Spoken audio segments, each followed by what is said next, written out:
All right, YouTube, what's going on? Bear vs. Wolf. This is Matt. What do we got going on today? I am comparing the Nano Cortex with the Kemper Profiler Player. Just the little guy here. This guy. What we got going on right now is the Nano Cortex. I am using it without cabinets. It's going into a Hotone Loudster and then into my Hughes & Kettner, which has a vintage 30 in it. This is my clean sound.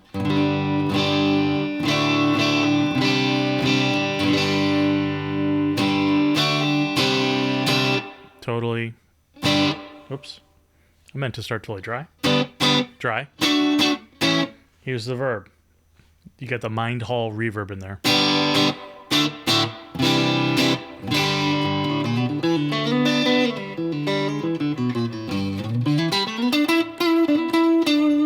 This is the Silver Sky SE edition.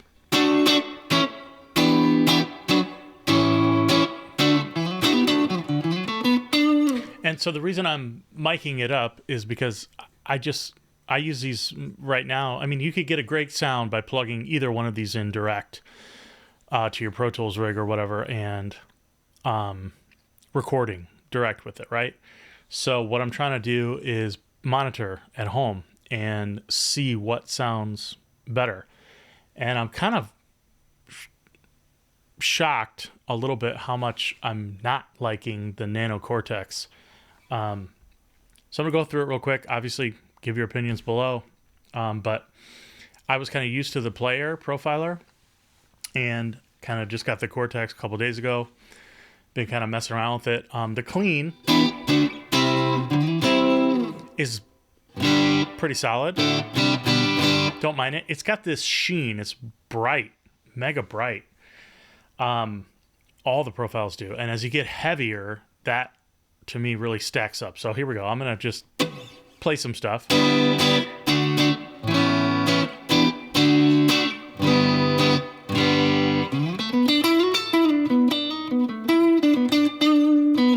Takes pedals, nice, a little tremolo.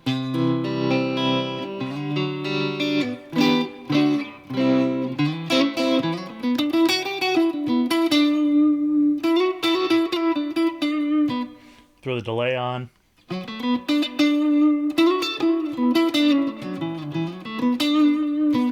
Right? Wampler, tumness.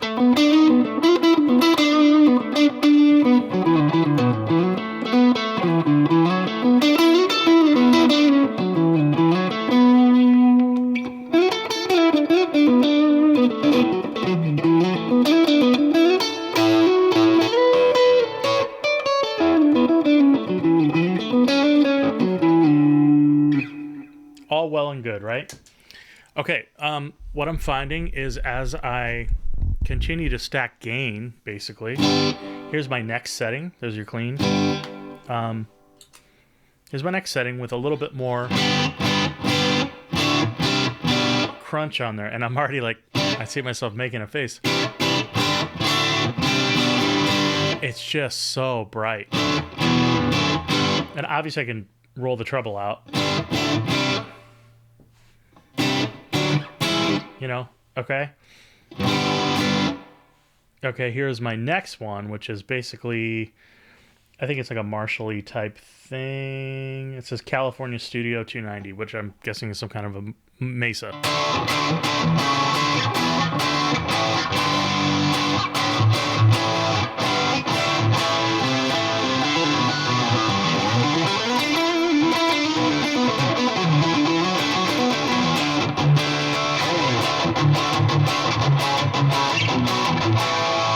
And obviously I'm playing with a Strat type of thing, and this is a bright guitar, but it's mega. Okay, and here is the last one, which is that same kind of preset here. Let's see. Here's the heavy. And here is the lead. Basically the same thing with some delay.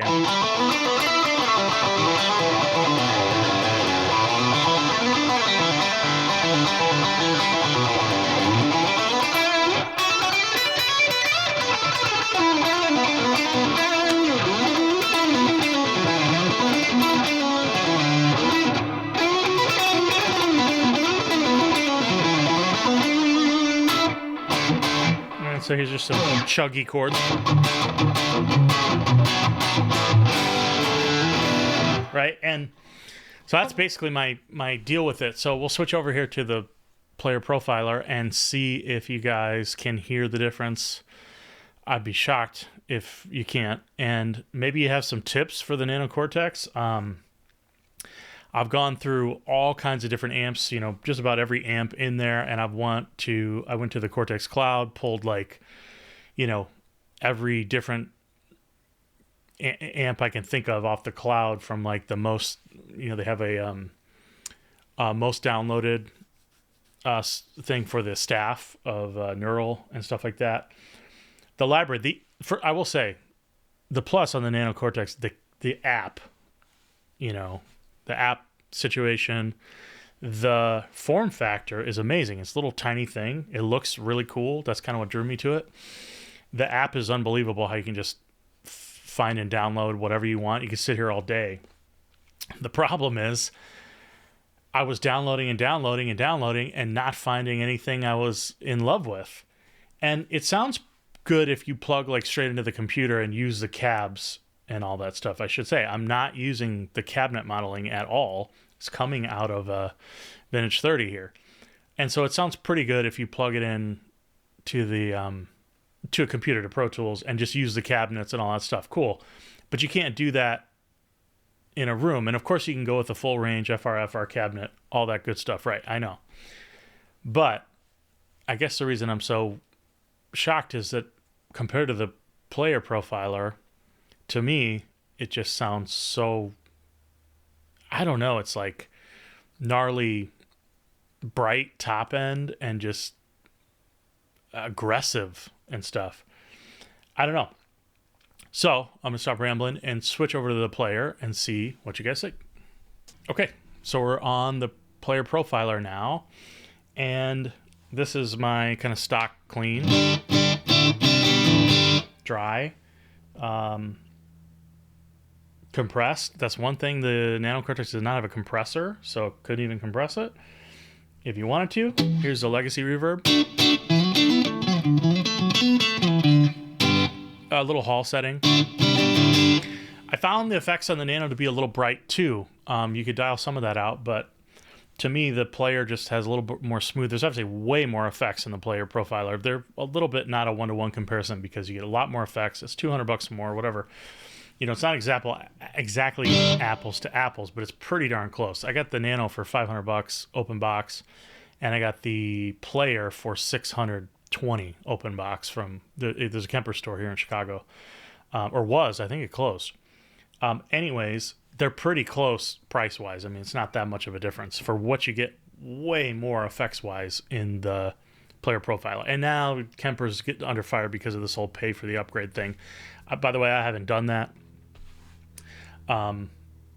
It doesn't really need it. I mean, you've got so much effects already. So, you know, for what it's worth, here is the clean. This is a Dumbly thing. I think everything I'm using is a Michael Britt profile.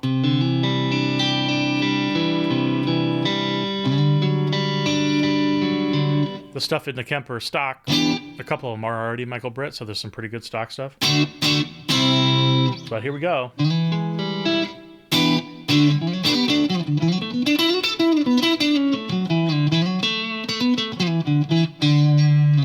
All right, takes that tremolo the same way.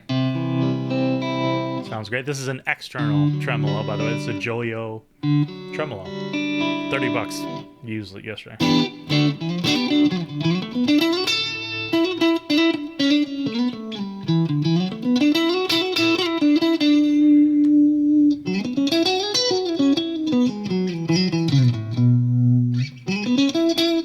All right, takes the tumness, same way.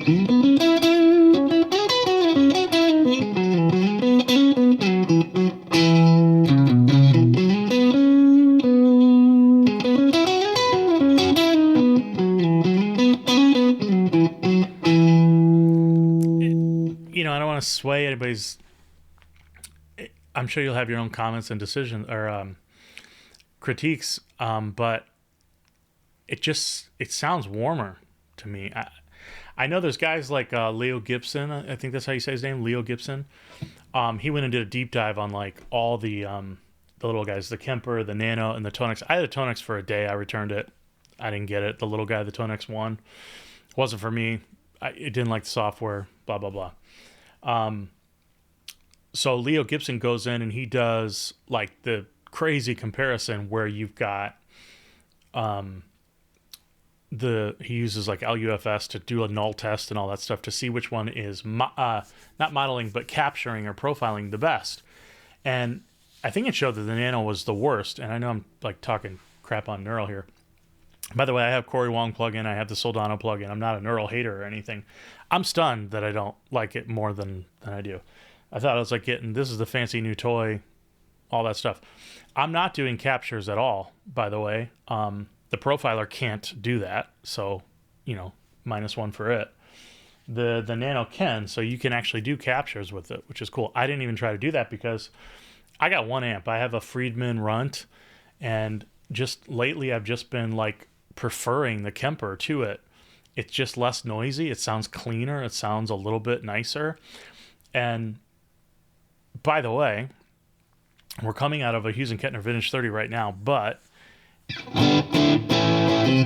if you use a Kemper and you have the cone or the Kemper cabinet, which I do, it's like the Kemper blows the Nano Cortex out of the water. It's not even close because you're stuck with the Vintage 30 the way we're doing it right now, right? Just miking a Vintage 30. You're not supposed to mic the Kemper cabinet, so we're not going to do that in this video. But you could have any profile of a cabinet you want. You can pull up, a Vintage 30, I'm blanking on all of them, but you can put a Jensen and Alnico speakers. You could do whatever you want on there. And for each little amp, you can find the cabinet you want, and then it's in the room, not just recording straight. You could do that with either of them. Like I said, the Nano Cortex sounds fine connected directly.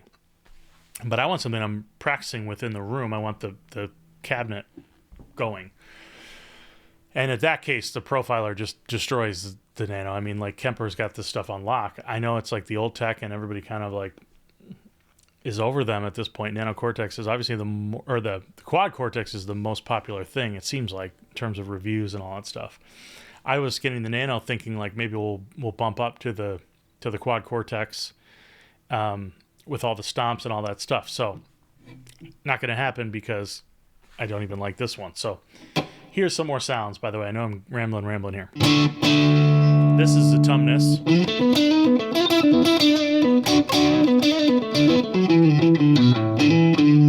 Delay.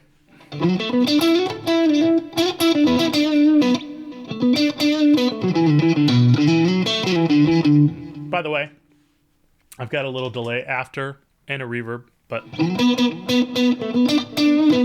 that's the Brig by Strymon.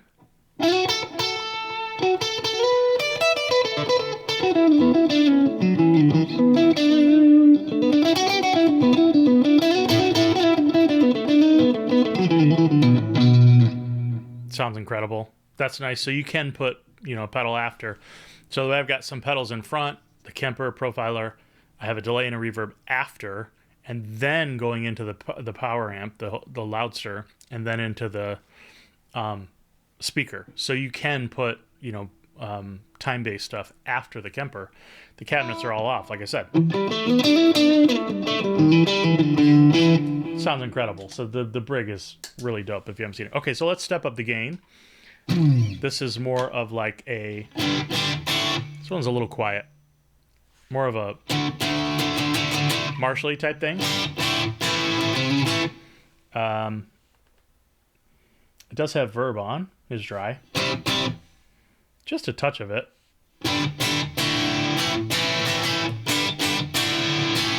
With the Tumnus and some delay.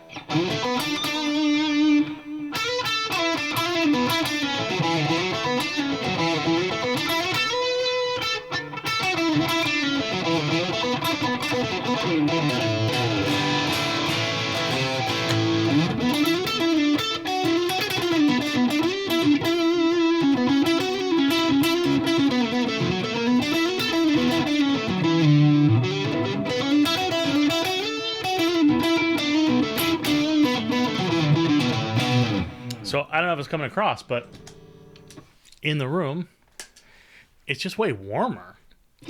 It's just so much warmer. I prefer it. And now we're going on to, this is a Friedman thing. Let me put some reverb on it.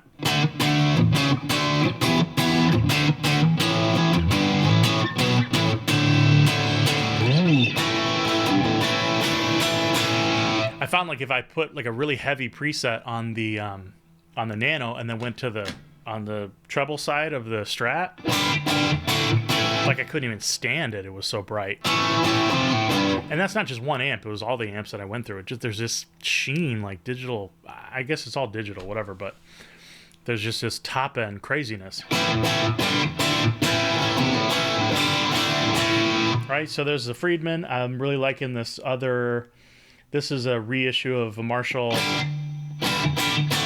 Just says Marshall reissue. I'm not sure what year or anything like that. But it's a Michael Britt. It comes with the Profiler. Really. Just smooth.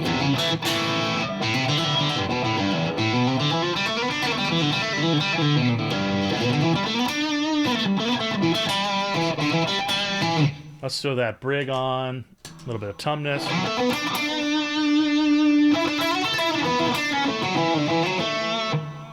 See what else? I think there's a noise gate on this one. There is a noise gate. Let me turn it off.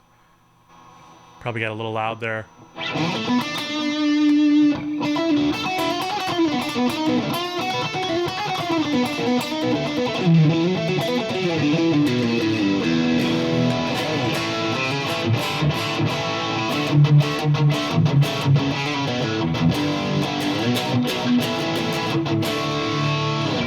I mean, yeah, it's just like, it got a little noisier. I took the gate off because the gate was in a real weird place in the chain compared to the drive pedals.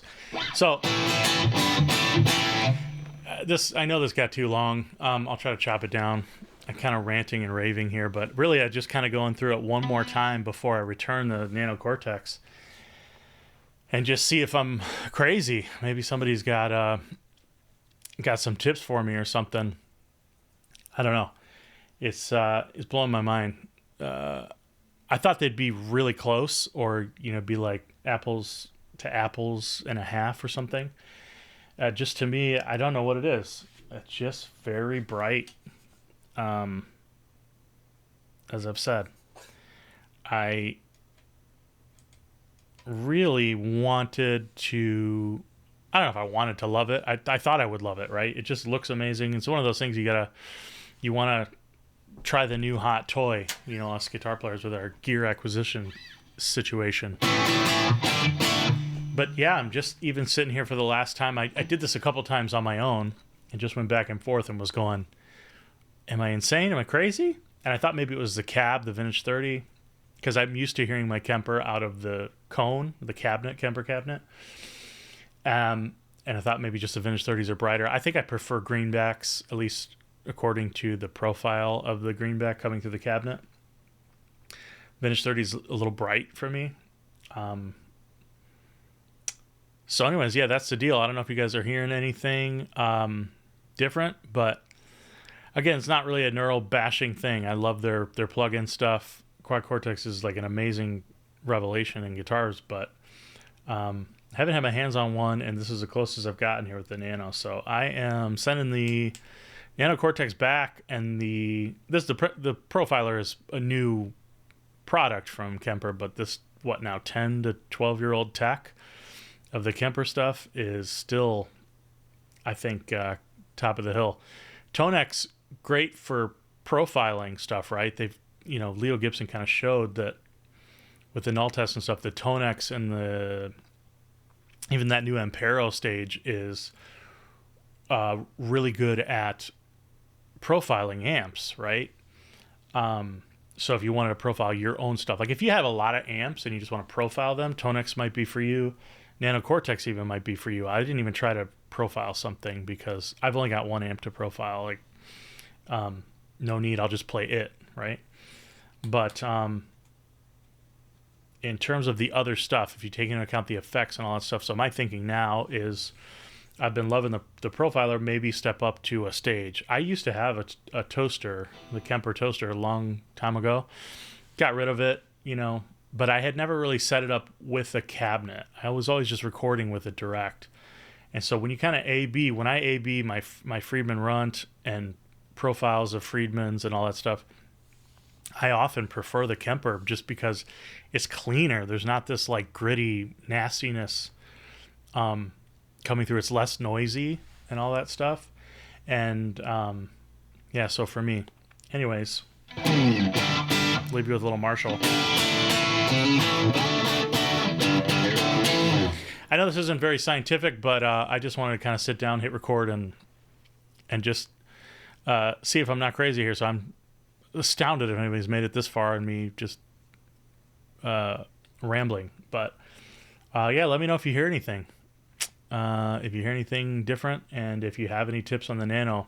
It's probably going back in about less than a day here, but I'd love to try it if there's something I'm doing wrong. So thanks a lot for watching. If you made it this far, Bear vs. Wolf. See you in the next one.